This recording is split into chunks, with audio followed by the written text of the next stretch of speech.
স্বামী বিবেকানন্দ জীবিত থাকা অবস্থায় 1898 খ্রিস্টাব্দে স্বামী অখণ্ডানন্দ বেলুড়ে দুটি বিশাল ছানাবড়া নিয়ে গিয়েছিলেন মুর্শিদাবাদ জেলার বহরমপুর থেকে, যার ওজন ছিল 1 মণ 14 সের।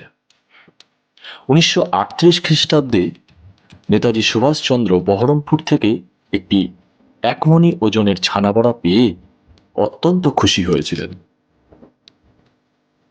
স্বামী বিবেকানন্দ, সুভাষচন্দ্র বসু থেকে শুরু করে ভারতের প্রাক্তন রাষ্ট্রপতি প্রণব মুখার্জি এবং প্রাক্তন প্রধানমন্ত্রী রাজীব গান্ধী সকলেই এই বহরমপুরের ছানাবড়ার প্রশংসা করেছেন।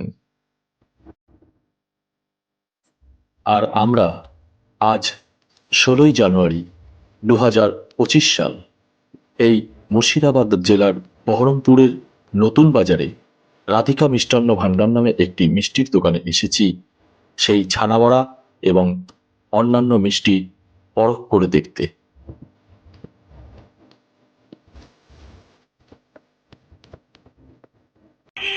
আমরা এখন এসেছি বহরমপুরের খাগড়া বাজারে, নতুন বাজারে রাধিকা মিষ্টান্ন ভাণ্ডারে। আজকে 16ই জানুয়ারি আমরা এসেছি, প্রায় 2 দিন হয়ে গেল। আর কলকাতা থেকে যখন বহরমপুরে এসেছি বা মুর্শিদাবাদের এই জায়গায় যখন এসেছি তখন মিষ্টি খাবো না সেটা হতে পারে না। ওখানকার কলকাতার যে ধরনের মিষ্টি তার থেকে সম্পূর্ণ ভিন্ন স্বাদ আর বিভিন্ন ধরনের মিষ্টি এখানে রয়েছে। এখানকার বিখ্যাত ছানাবড়া, কমলাভোগ এবং সন্দেশ অবশ্যই খাবো। তার আগে আমরা একটু অ্যাম্বিয়েন্সটা দেখিয়ে নিতে চাই। এখানে এই যে ছানাবড়া রয়েছে, দাদা এখানে সন্দেশ তৈরি করছেন।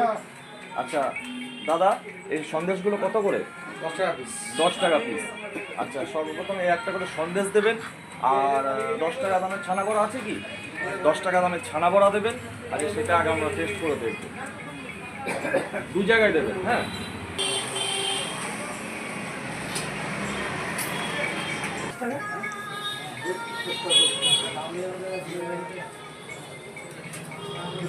আর একটা করে ছানাবড়া। ছানাবড়া কোনটা? 10-এর? ওদিকে জিলিপি ভাজাও চলছে বাইরে।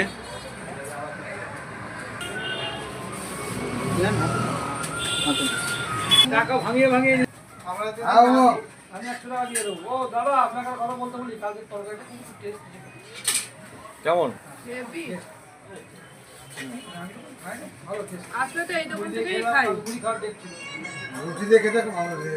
হ্যাঁ, ভাত দিয়ে ভালো লাগে না। মুড়ি তো রুটি মুড়ি হ্যাঁ, মুড়ি দিয়ে মুড়ি দিয়ে ভালো লাগে না। মুড়ি দিয়ে তো ভাত দিয়ে ভালো লাগে না। কাল বললাম না ফেরো বলে আর আপনি ওই মুড়ি আছে ঘরে দুটো মুড়ি খেয়ে নেবো। তাহলে ভালো লাগে এটা কি ছানাবড়া? হ্যাঁ, ভালো লেগেছে বলে বললাম। হেভি খেতে, হেভি খেতে। দেখি আগে কোনটা খাওয়া যায়। আগে সন্দেশটা খাই। সন্দেশ খাবে। সন্দেশটা হেভি খেতে। ছানাবড়াটা খেলে কিছু বোঝা যাবে না। সন্দেশটা সদ্য বানালো। দেখি। আগে হালকা মিষ্টি তারপর করা শুরু হবে। ও দারুণ, আরো স্বর্গীয় অনুভূতি সত্যি। একটা এটা বোধহয় গুড়ের গুড় দেওয়া আছে। খেয়ে দেখুন। খেজুরের গুড়ের একটা ফ্লেভার পাওয়া যাচ্ছে, খুব সুন্দর। আমরা আমাদের ওখানে খাই যে সন্দেশটা 10 টাকা বলছে, আমাদের ওখানে এই সন্দেশটা একটু বড় দোকানে গেলে ভাইরা সব দিলে নাকি? 15 টাকা। আজকে অন্য দোকানে প্রায় 15 থেকে 12 টাকা, 12 টাকা তো নেবেই মিনিমাম। হ্যাঁ হ্যাঁ। তার নিচে পাওয়াই যাবে না। আর এই মাপের সন্দেশ আর এত সুন্দর কাজটা। ও দারুণ মিষ্টি। আর এই সাথে একদম ভাগও হবে না। না, এই সাথে ভাগ দেওয়া যায় না। আচ্ছা, এবার মনে হচ্ছে যেন আরেকটা সন্দেশ খাই। আরেকটা সন্দেশ দিই। ও, আমি এবার হাত লাগাচ্ছি, হাত দিয়ে না। হ্যাঁ হ্যাঁ। ওই চামচ দিয়ে খেয়ে মজা নেই। না না, দারুণ। কারণ এখানে যতবারই আসি এই দোকান থেকেই খাই। আমি ওই দোকানের ওই চাকচিক্য দেখে আমি ঢুকি না। দোকানের শোকেস, চাকচিক্য, বহিরাবরণ ওইসব দেখে ঢুকি না। আমি দেখতে পাই কোন জায়গায় কী মিষ্টি তৈরি হচ্ছে। খাঁটি মিষ্টিটা যেখানে পাই সেখানেই ঢুকি। কারণ আমি অনেক জায়গায় ঘুরেছি, এখানে অনেক দোকানে দেখেছি একটু ফাঁকা বসে রয়েছে। 220 টাকা নেই দারুণ ভিতরে। এই হলো ছানাবড়া। কড়া পাকের এই মিষ্টিটা, এটা একটু কামড়টা আগে লাগাই। কেমন ছানা বড়াটা? খুব ভালো, দারুণ। 10 টাকা।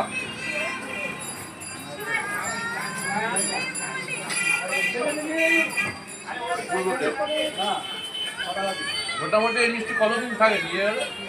দিন দশেক। দিন 10 থাকে। এখন তো নিয়ে যাওয়া হয়েছে, এরকম তো থেকেছে। আমাদের ওখানে একটা রসগোল্লা আজকে রাত্রে কিনলে কালকে সকালবেলা দেখা যায় টক গন্ধ হয়ে গেছে। হুম। এখন এমন গন্ধ হয় মনে হয় যেন বাচ্চারা সেই ল্যাকটোজেন খেয়ে বমি করলে যেরকম গন্ধ হয়, 10 দিন থাকবে এই উইদাউট এনি প্রিজারভেশন। দারুণ।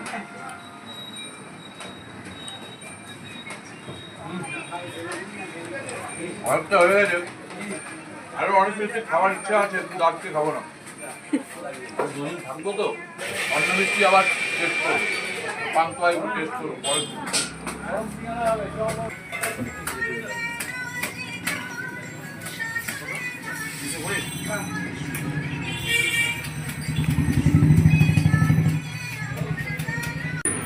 আমি ওই যে আগেই বললাম কোনো চাকচিক্য বইরা পড়ে না। তো আমি এই মিষ্টির দোকানের যিনি স্বত্বাধিকারী আছেন, আমি তার থেকে একটু সামান্য কিছু কথা আমি একটু জেনে নেব। দাদা একটু যদি মিষ্টি সম্পর্কে এই যে সন্দেশটা তৈরি করলেন বা একটু যদি কিছু বলেন, এই সন্দেশটা আমরা খেলাম। এটা গুড়ের সন্দেশ, খেজুরের সন্দেশ। অরিজিনাল গুড়ের, খেজুরের, নয় গুড়ের সন্দেশ অরিজিনাল, ওটা দিয়ে তৈরি করা এটা। আর যেটা খেলাম ছানা বড়াটা, সেই ছানা বড়াটা যেটা খেলাম 10 টাকা, ওটা মোটামুটি ওটা কতদিন থাকে? মিনিমাম 10 দিন বিনা ফ্রিজে।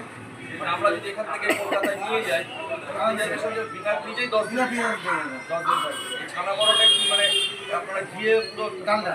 ডালটা ঘিয়ে করা হয়। ডালটা ঘিয়ে ছানা থেকে তৈরি করে ডালটা ঘিয়ে পাচ্ছেন, ভেতরটা খুবই নরম, অথচ ওপরটা একদম শক্ত পরিবার আপনারা দেখলেন। ওটা ভালোবাসাটা কিছু নয় না। আচ্ছা, আরেকটা যেটা কথা, যেটা না স্বীকার করলে নয়, সেটা হচ্ছে আমরা মিষ্টি খেয়েছি, মিষ্টি খেয়ে আমরা মোটামুটি 6টা মিষ্টি খেয়েছি, আজকে আর আমাদের সম্ভব হলো না। তো 60 টাকা হয়েছে, দাদা খুশি হয়ে আমাদের থেকে 10 টাকা কম দেবে। এটা কিন্তু একটা বিশাল বড়, মানে এই যে সম্মানটা পাওয়া, এটা কিন্তু চারটিখানি কথা না। না। এটা আমাদের ওখানে হলে হয়তো মানে 102 টাকা হলেও আমাকে 2 টাকা দিতে হয় পকেট হ্যাঁ। থেকে, আগে 2 টাকা দিই। কিন্তু দেখুন একটা একটা এত যে মিষ্টি আমাদের ওখানে 15 টাকা, সেই মিষ্টি এখানে আমি পাচ্ছি 10 টাকায়, তথাপি 60 টাকা জায়গায় উনি নিলেন 50 টাকা। সুতরাং এটা মানে না। দারুণ ব্যাপার, সত্যি দাদা, মানে অসংখ্য ধন্যবাদ। মানে এটা কিন্তু একটা বিশাল সম্মান পাওয়া, 10 টাকা বড় কথা জিনিস নয়, তাই না দাদা? হ্যাঁ। এটা কিন্তু আমার না স্বীকার করলে নয়। ঠিক আছে দাদা, ওকে, থ্যাংক ইউ।